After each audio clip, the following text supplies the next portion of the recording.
Sox in the basement.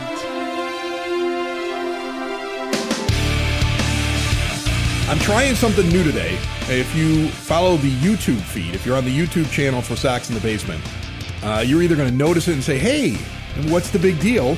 You're going to look at it and say, wow, that's a train wreck. You're going to have a problem with the video quality, or maybe you won't. Maybe it's going to work the way it's supposed to. Here's the deal.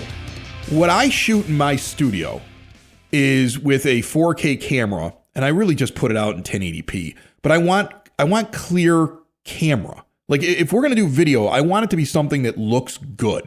Like, that, it's the same reason why we have the same microphones they probably have in WGN studios. Like, I use these RE20 microphones because I want it to sound good. It's the reason why the studio computer has this ridiculous processing power. And that's why a lot of podcasters will say, why does your show not sound like a podcast? Right, Ed? We get that all the time. Right. Yeah. Yeah. We get that constantly. And it's because of the equipment. It starts with the equipment. So when we started doing video, I wanted it to look really crisp. And I've been getting frustrated because in order to do that and rotate between your camera and my camera on Sox in the Basement on YouTube, and also the Sox in the Basement Facebook page where the video gets thrown up, and anywhere else the video goes, the rotating back and forth I'm doing manually. And I'm adding like 2 hours to every show just fixing video. And I was finally able to figure out how to use this camera, the high quality camera, to shoot in my studio. And so hopefully all that work will get done for me. Now, I don't know if the video quality is going to be good, and so we're going to have to keep tweaking it. And I also know I'm kind of inverse. Like, I'm in a mirror right now. If you've watched any of the previous shows, suddenly the bar looks like it's been flipped behind me because it's like looking into a mirror. And there's a setting for that I've downloaded 3 things onto my computer to try to fix that. I will fix that problem as well. But I mean, it's a work in progress. So bear with us on the video feed. The audio feed stays exactly the same. 30 minutes of Sox, for fans, by fans. We got a lot to talk about today. We're also working on the $1,000 guest bounty brought to you by Cork and Carry at the Park, 33rd and Princeton. Don't forget about the location in Beverly at 106th and Western. The location outside the ballpark, though, award-winning burgers, ballpark favorites, great place to hang out, pregame, postgame. Make it part of your plans this season when you go to a White Sox game. And in the offseason, just a great neighborhood pub. Stop by there, see everything they have to offer at corkandcarry.com. But the $1,000 guest bounty, we've already had Don Cooper on. We've had a lot of people that through the holiday season, it was hard to put it together. But I can announce, it sounds very official at this point. I can announce that the White Sox did a program recently looking at analytics, new things that they're trying to discover that are a little bit different than what everybody else in Major League Baseball is doing. And the group that did the research is going to come on this show. Now, they had to go get approval from the White Sox. Like, that was the thing. And then the White Sox gave them some rules and basically said, like, you can talk about this, but you can't. They don't want to give up their competitive advantage. And to be honest with you, I don't want to give up the White Sox competitive advantage either, Ed. Like, that's the thing. Like, I think They were concerned that, like, giving me restrictions on what I could ask, I'd be upset about. In this case, no. I don't want to expose to the rest of Major League Baseball what the White Sox found and what they're using in evaluating talent if the rest of Major League Baseball doesn't have it yet. I'm just excited that the team that I root for, this is something they're into. Like, they're actually trying to be on the cutting edge. So we're going to talk about what this company does with the company that did it. And we're going to talk about, in general terms, the type of things they do for analytics. And in general terms, what the White Sox are looking to improve. But we're not going to give away the results. And we're not going to give away the things that would give away the competitive advantage of my team. So that's we're dancing around it, but we've gotten to the point now where it's like, would you be okay just making sure you stay away from this? Yes, I would. Would you be okay like providing us with like what happened in the interview just in case something slipped out? Yes, I would. I never agree to that stuff ever. I never agree to pre-asked questions. I don't send questions in advance to people. I don't like that. But in this case, it's so fascinating what the White Sox are doing. I want to share it with everybody. But I also don't want to screw up what the White Sox are doing. Does that make sense? It makes perfect sense. You never want to give away the trade secrets, but you do want to give the rest of the fans an insight into why they should be excited about how the front office is making changes to the way the team operates. Right. Because that's one of the things. We've gone from Kenny Williams saying that he just walks into a room and looks at guys and determines whether or not they're an all-star, to actual metrics and actual science and mathematics and logic and reasoning behind it. Math, science, reasoning, reasoning. But that's the thing. Like, that's why I'm excited about it. And this was brought to us by somebody who works with these folks and has put it all together. And if that becomes the best guest of the offseason, they win $1,000 from us and Cork and Kerry at the park. And we're at the point now where it's multiple folks that worked on it. And it's getting them all on the same schedule. And then I don't think I want to have them here in studio. I think I want to do it at Cork. So the idea is, and I have another guest that I'm working on right now, a media personality I'd like to do at Cork as well. So it's getting the date set and then going to Cork and saying, look, I want to come into your location either in Beverly or at 33rd and Princeton and do it there and have that discussion there. So that's where I'm looking for with those guests. And you're working on one as well. And it's still open. If you have a guest, and it doesn't need to be baseball related. If you've got somebody cool and you think that the fans will vote it as the best guest of the offseason, you can win $1,000. Just contact us through soxinthebasement.com. People try the social media thing. I'm hit or miss on social media. Really, I'm hit or miss on the YouTube comments because it's overwhelming with all the podcasts that I do. But reach out through soxinthebasement.com. We'll start there. And we'll try to get the guest set up, and you might win $1,000 from Cork and Kerry at the park. All right. Speaking of all that, and I know we haven't gotten the White Sox stuff yet, and there's a lot, right? We've sort of gotten to White Sox. We have gotten into that. That is really interesting. That is really interesting. That is a really interesting thing that the Sox have gone and tried something that nobody else has tried with this company, with this group. I think they're actually affiliated with one of the local universities. I will get all the details, of course, out to you. But they're doing something here. They're trying to be cutting edge. They're trying to be ahead of things. Maybe that's the reason why they go out and get Jarred Kelenic. Because that's the buzz right now this week. In a slow period of time this offseason before they go and add, I still think there's a pitcher coming. There might be a corner outfielder coming. I don't think they're done yet. But Jarred Kelenic might also be the plan. If you look at the available outfielders in free agency right now, nobody really moves the needle that they can afford or that they would be willing to spend money on. And here's a 26-year-old with a really high pedigree. They've got a bunch of other guys that are on the cusp. They're opening it up, it seems like, to big-time competition out in that outfield. And the buzz from everybody from Scott Merkin, who covers the team for MLB.com, and I always feel like when Merck's reporting on something, one, he's a journalist. Two, don't think that people aren't whispering in his ear like this guy's part of the plan or this guy might be part of the plan. You might want to do something on him. And when I see him talking about Kelenic and talking with him, that's what he's tweeting about as we're recording right now, and swing changes, they may have noticed something with a guy who was once considered like a can't miss outfield prospect. And he may be the plan. Would you be comfortable with the group of outfielders they have right now, or do you think they need to add one? Well, there's a lot of what ifs with the outfielders that they have right now. There's a lot of guys that are just, you just don't know. I mean, yes, Jarred Kelenic has identified a posture issue with his swing, where he has identified that, he's a little too lean back in the box. It's making his path for the barrel to the ball to take a little bit longer, making his swing a little bit loopier. And, maybe he does have a change that would lead him back to that top prospect status, but it's a what if, okay? What if that's not the problem with Jarred Kelenic, okay? The Everson Pereiras of the world, the Dustin Harrises of the world, these minor league contracts with these guys that they've traded for, Tristan Peters, they're a bunch of what ifs. Well, what if they do pan out? What if they're the next Chase Meidroth? Because they're not the next Colson Montgomery. But what if they're that?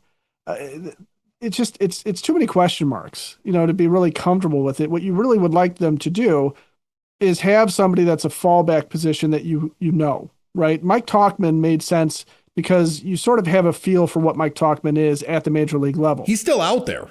There's nothing that says you can't re-add him or one of these other guys that floating around at the very end near spring training.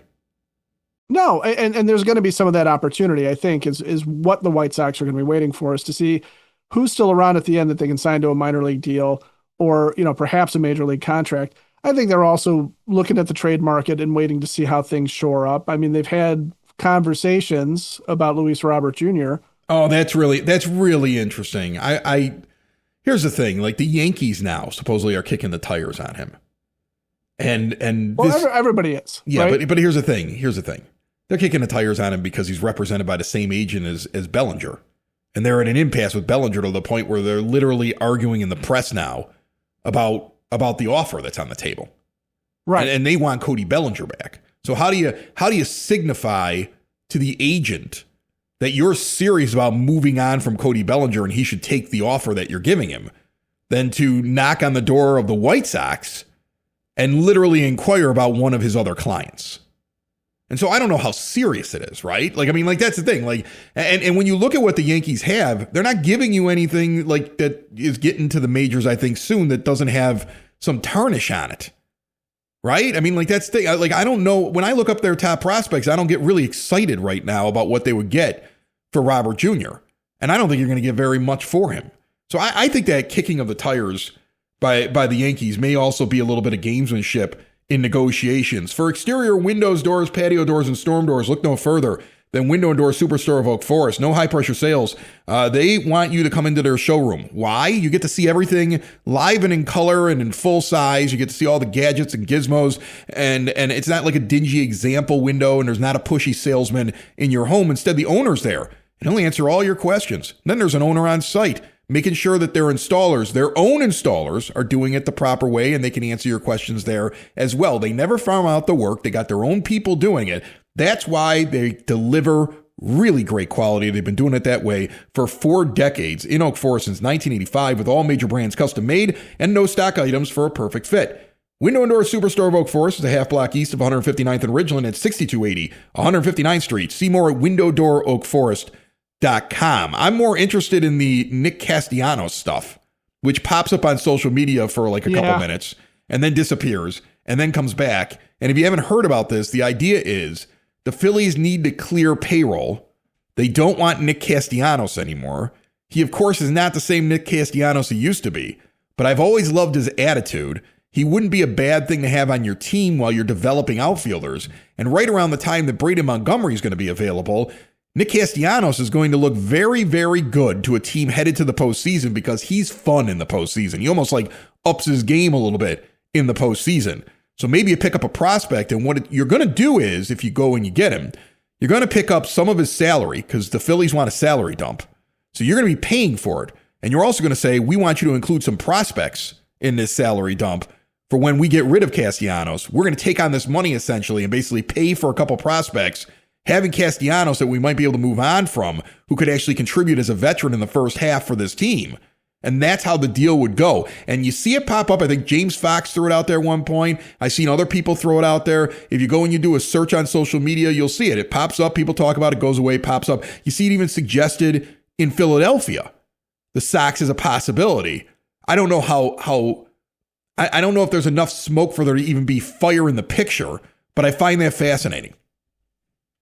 Well, and that is one way to go about it. Of course, the problem is taking on salary if you're the White Sox. There's no guarantee that Nick Castellanos moves the needle the way Murakami did in order to, convince Jerry Reinsdorf, convinced that the budget needs to be upped to take on this, relatively expensive outfielder. And wouldn't you rather spend $15 million on somebody else this year? Like, that's the thing. It's probably 15 to 17 million you're going to eat. Like, is that what you want to do? Well, you could have just bought another player.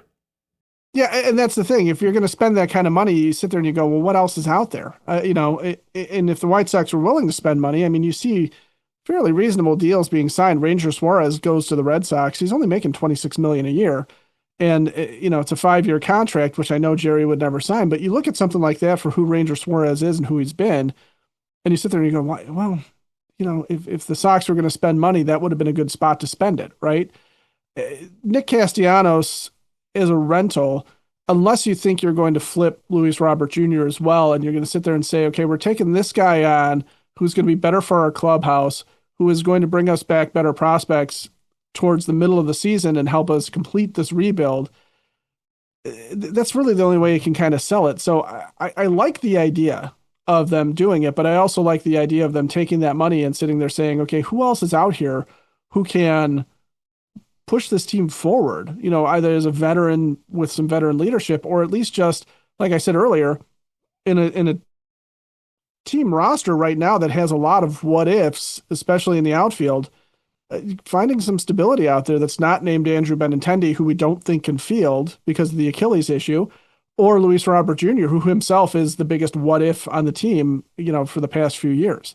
So I like the idea conceptually of Nick Castellanos. I just wonder what the Phillies take back, and I wonder how much of that salary that you would have to take on, and what kind of prospects you get back in the process. There's a lot of possibility there. But until you start to see something concrete come together where that there's names being bandied about, it's kind of hard to get excited about something like that because it's too conceptual almost, versus, say, the Yankees trying to undersell the White Sox on bad prospects for Luis Robert Jr.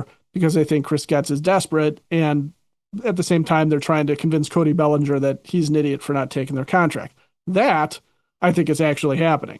That makes sense. Yeah, well, one of the other things with the Castellanos thing that gets floated out there, if you really are going to pick up $15 to $17 million,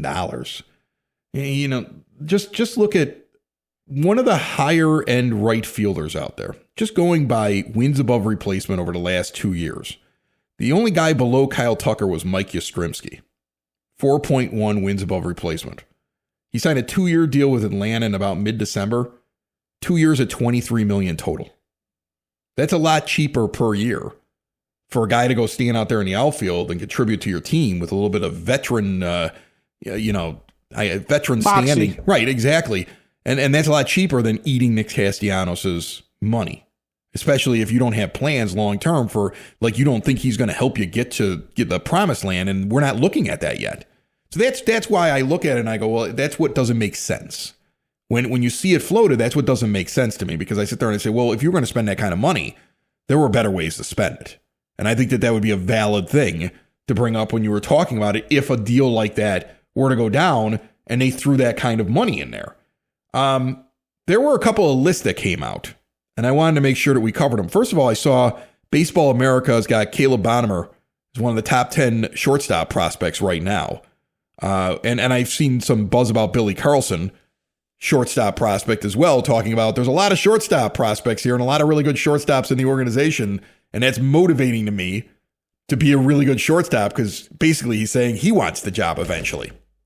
I'm knocking over. Yeah. If you're on the video, you just watch me rearrange something and knock over my Starbucks cup, but in inverse, because the way this webcam is set up, in inverse. Yeah. So wait, so the coffee went back in? Is that what happened? That's how it happened. It went right back. It was really weird. It's really weird. But that is one list that I found really interesting. I like starting to see our guys pop up on lists. But the one that really stood out to me, what was it? MLB Network? Is that the one that had Colson Montgomery on it? MLB Network does the top 100 players right now.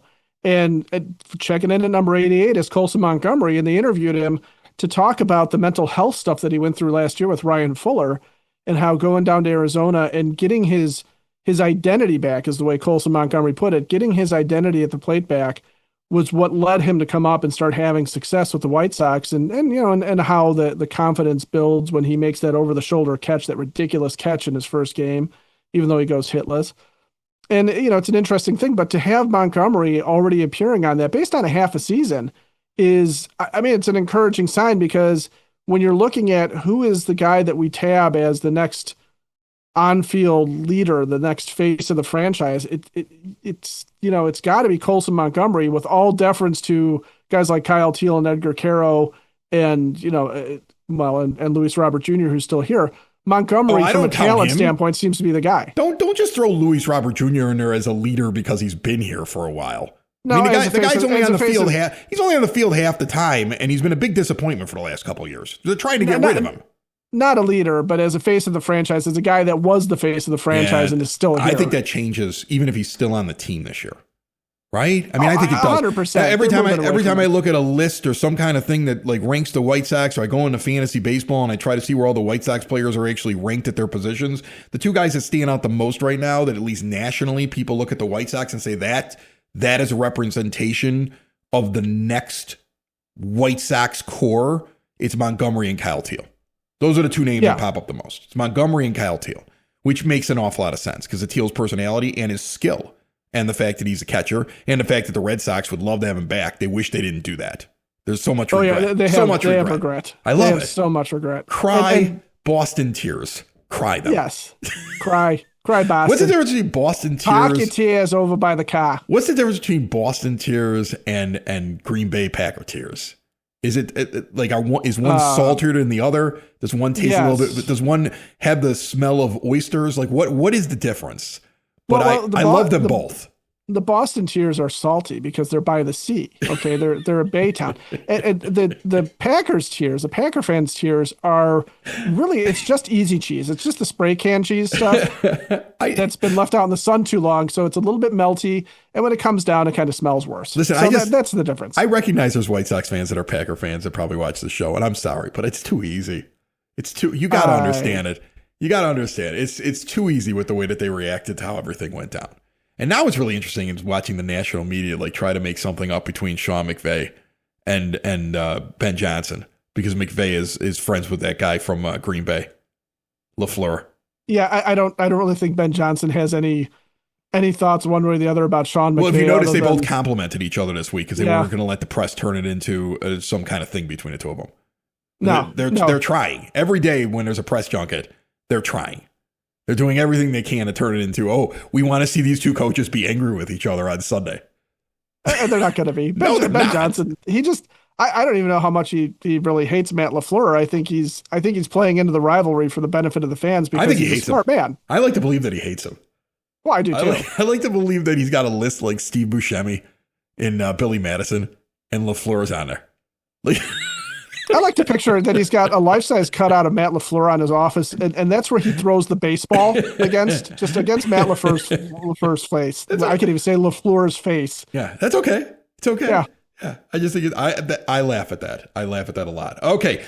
Before we get out of here, we got the Sox Nerd coming up here in just moments. I did want to share that I am in development for a new podcast on the network. And comes in the basement. No, not at all. Not at all. It's so I come up with this last year, the idea of doing a travel podcast. And the idea it was and then one of my buddies, one of our mutual friends, came up with the name Chris Gets Around. And I got the website, and I got the podcast, and I actually went and filmed some stuff. And I was like, I can't travel every 15 days. I can't get out there every week. Like I'm not Rick Steve. Like I can't I'm not on PBS. Like I'm not Anthony Bourdain traveling the world. How could I do that? I have children. That's like impossible. Right? No, it's not. And you have a budget. Right. And I have a budget, right? You could write it off, but you still have to pay for it. And there's only so many dollars. That's the problem. Yeah. Everybody just assumes it's free because the company's doing it. That's not how it works. There's still an awful lot of money that gets spent. So I was like, well, I can't do that. And I was like, and so, but I do want to have a travel aspect to it. And I keep going with the EP podcast in Evergreen Park and Lamont Unlocked out in Lamont to all these restaurants and events. And I'm like, all right, we can add that into Chris Gets Around. So now it's travel, it's events, it's restaurant reviews, it's Bourbon and Beyond that I just went to in the fall. I got footage from that. And I'm trying to put this whole thing together. And I'm like, it needs another aspect. And I realized after something I did today that what the aspect was. What's that? We need to also add in what it's like as a divorced 40-year-old man going out into the dating world. Because these stories are getting ridiculous now. They're getting nuts. You know most of them, and I haven't shared all of them on the show. But I have just met some of the most interesting human beings in the world while I've been out there. And I'm not saying I'm a perfect person, but like the last one today, I had to literally tell somebody like, yeah, I think we're done. And the reason we were done was because after a Google search, I found out she was federally indicted. Well, I can't even say it without laughing. Like imagine you go on a date with somebody, right? Like you meet, and I didn't meet her on an app. I met her out in the wild. Imagine you meet somebody and you go on a date with them. And like, imagine they're the kind of person that like talks about their family, talks about their faith, talks about God. Like you're sitting there going, wow, this one here, like this is very different, right? Like she's hitting on me. She told me I smell good. She liked my eyes and she thought I was sexy. But then she's also talking about church. And I'm like, woo, this is an interesting package here while I'm sitting there drinking wine with her on her date, right? Like this is an interesting woman. And then unfortunately, I learned what her last name is. And then I go, well, I should probably Google her, just make sure, like, she's not married. Like, she seems too good. Right. You got it these days. Seems too good. You got to use the Google. Oh, yeah, yeah. And you Google it, and the first thing that pops up is the Department of Justice arrested her like 2 years ago. Oh, man. There's 3 U.S. district attorneys, I believe, all working on the case with the FBI. That's how bad it is. Like, the max sentence is 160 years. She goes to trial in like a month or so. I was like, that could put a damper on this relationship. It's going to be a little hard to, conjugal visits, are they really a thing? That was the only thing I was trying to think. I was like, is that the end result here? Is that what I want? Yeah. That's not what I want. I don't want that. I don't want that. How do I look at my daughter and be like, and she's like, how's your girlfriend doing? I'm like, well, we get some time together next week if the warden lets her. Like, I can't do that. Right. Yeah. If she gets out of solitary, I still, but you know what's funny is, like, I don't ghost people. So I still took the time to text, like, hey, like, is this you? Like, maybe I'm missing that. No, it's her. I was like, well, I think we're going to stop right here. So this is why I'm going to add that aspect to Chris Gets Around and probably launch it in the spring. Well, there you go. And I'm going to bring in rotating guest host, rotating co-host. So, like, I might tell you a story. I might tell, like, a family friend. I definitely want my sister to sit in here with me while I tell those stories. Oh, yeah. And those stories are not going to be every show, right? Like, some stories are restaurant reviews. Some stories are like, but it's me getting around. And I'm going to try to do all video on everything. Right? Like, I think that's what I'm going to do. And to be honest with you, this might weed out some of the wackadoos that I've run into. Because nobody's going to want to date me if they think they're going to end up on the show. So, like, you got to have a clean record before you go out with me, and that's probably a good thing at this point. Yeah, talk about the ultimate way to keep people in the straight and narrow. The equivalent for me was back in college when I would write the police blotter at the University of Illinois for the Daily Illini. That's how you found your dates? No, that's how I found out that if you make fun of people in the police blotter, because let's face it, crime in Champaign-Urbana, kind of goofy and stupid, right. And I treated it as such. I used to get emails when people would commit crimes that, please, Ed, don't put me in the blotter. I can't handle what you're going to say about me. and so it's going to be the same kind of thing. You were deterring crime because nobody wanted to be on the blotter. I was Batman. Right, exactly. With a pen. Yeah. That's what I was. Yeah, exactly. Yes. So I think that we're going to add that in. I think the show is perfect now. Like, it's been in development. It's been in my mind. It's all written down on a piece of paper. And my hope is to launch it on the network soon. And then that way I won't interrupt Sox in the Basement with those stories. But to be honest with you, I told the Sox Nerd who texted me last night while I was in the middle of the back and forth of the texting, like I was texting, like, I don't think that there's room here for you, me, and the courts. And and he's texting me his segment that's about to air right now. And I didn't respond back to him. So this morning he's like, did you get the audio? And I'm like, I'm sorry. And I told him the story. And the Sox Nerd is astounded by this. And he eats this stuff up. So I was like, well, if I can entertain him, because he's so entertaining for us, we may have to finally put this into production. And here's the nerd right now.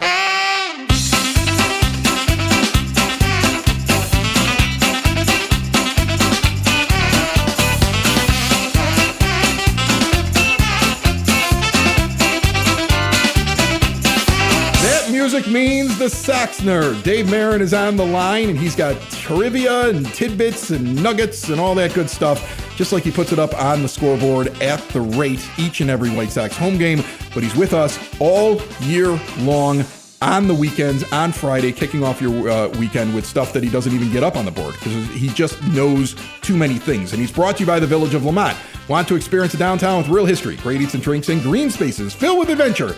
Visit the Village of Lamont. Shop, dine, drink, explore, and see everything they have to offer at lamontdowntown.com. Nerd, what do you got for us? Welcome back, Chris and Ed, to Sox Nerd Storytime.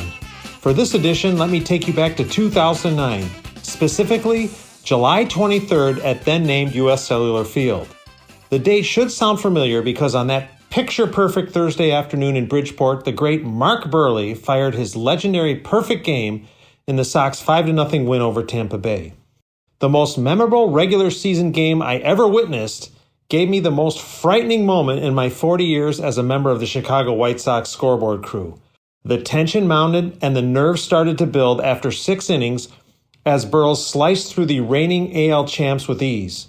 By the time the game hit the ninth and Ozzie Guillen had quietly inserted Dwayne Wise as a defensive replacement in center, everyone in the park, including the old nerd in the scoreboard control room, was a wreck.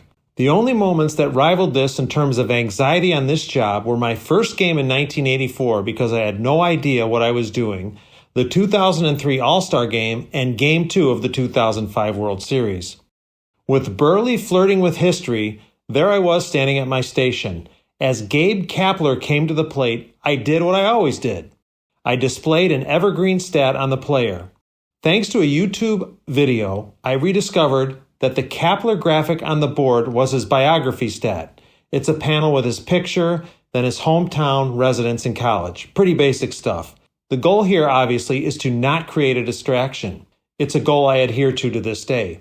As the protracted and tense at-bat progressed, I was scrolling my Kapler file as a diversion or out of nervousness when I came across a stat that shook me. My eyes widened and my Bard's Room lunch churned in my stomach when I read, to myself, quote, ruined Chris Young's perfect game bid with a 2-out homer in the 8th for Milwaukee on September 7th, 2008. Now, I am not superstitious at all, but some are, and jinx is a word bandied about almost every time a no-hitter is approached, so there is no way that note was going up on the board.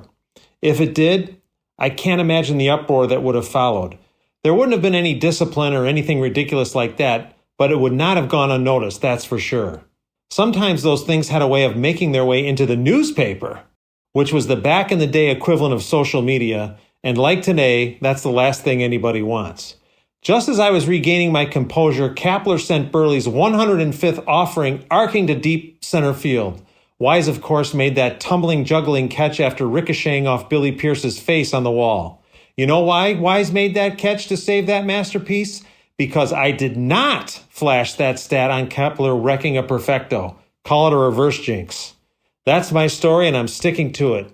If I may, on the last episode of Sox in the Basement, I heard your commentary on that futile attempt at an all-time Sox team that had Julio Cruz at second base, which, as you and Ed correctly pointed out, was a joke. That spot belongs to either Nellie Fox or Eddie Collins. Also, as someone who has assembled a few all-time Sox teams over the year, the go-to move here is to put Paul Konerko at first base and make Frank Thomas the designated hitter. Before I get to my zinger, let me remind you, all of my 2025 player reviews are finished, and I'm posting birthday updates, a daily Sox list, and almanac items on Twitter and on my WordPress blog, which you can link to at soxinthebasement.com. My zinger? With the Los Angeles Rams in Chicago to play the Bears on Sunday, it's interesting to note that the Rams were the winner in the last of the 133 National Football League games held at Comiskey Park. On November 30th, 1958, the Rams downed the Chicago Cardinals 20-14 before 13,014 fans at 35th and Shields. The next season, the Cards played 4 home games at Soldier Field and 2 in Minnesota, and by 1960, they were in St. Louis. That's it, fellas. Probably more than you wanted to know about my graphics, perfectos, and my anxiety. Sox in the basement. Sox in the basement. Sox in the basement. Sox in the Basement. Heard everywhere podcasts can be found, and always on soxinthebasement.com.